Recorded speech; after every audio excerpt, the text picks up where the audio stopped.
Hey guys, I just wanted to elaborate a little bit more on how risky this game is to an amateur developer. This is a site that you could see here. It's this one here with the red on it. This is a site that we had a look at during the week. It was in Brisbane. I flew up to Brisbane to have a look at it. And I was in there doing some other business and I had a look at this property. It's an off-market property. It hasn't gone to the market yet. Going to go on the market very soon. And I bet you any money it's going to be listed as a potential development site, just to give you the drum. And I went out there. This is the property from the outside, so it looks pretty good. It's in a court, as you can see, like this. This is a court down here. Now, when I originally looked at the property from the outside, you can see the driveway here. There's a carport. Pretty nice house on here. Needs work, but it's a pretty nice, striking house. And I thought I was going to go down this end here, right, which is the other end, and it's 1,730 or 60 square meters. So it's a pretty big block. And in that particular area, you can cut down blocks down to 400 square meters is the minimum block size. So I sort of thought there was a bit of potential here. And so I thought conservatively, I could probably get 3 blocks in the bag. If I have a look on here, there are a few issues with the block for a start.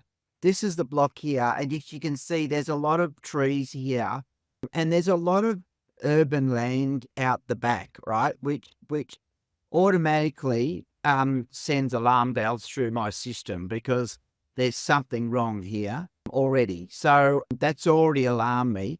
So I sort of knew that there was something up with this property, but look, I did the figures anyway. This is how the figures came out. So we would have bought it at around the 950 mark, you can see here. And the profit on the deal, the numbers work out percentage-wise for what I kind of do. They're pretty good. The profit was about $400,000. So we're playing with something that's pretty good. But what I did was I went into more research, as we do with our due diligence period. So what I did was I locked that property away subject to a due diligence period.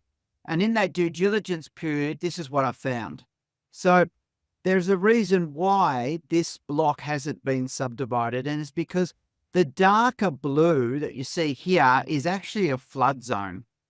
So you couldn't have been able to subdivide that block even if you wanted to because of the high risk that would have came with it. So that's just an example of how much due diligence actually goes into our work and how we look for things like this. But on the whole, looks a great project, and it'll be marketed as a potential development site. And some amateur developer will come in and buy that and then get stuck with something that they won't be able to develop in the long term and end up losing money. So all of your projects that you need to do need to be thoroughly researched, and you need to know what the pitfalls are before you even purchase it. And that's why we purchase with a DD period. Good luck investing, guys.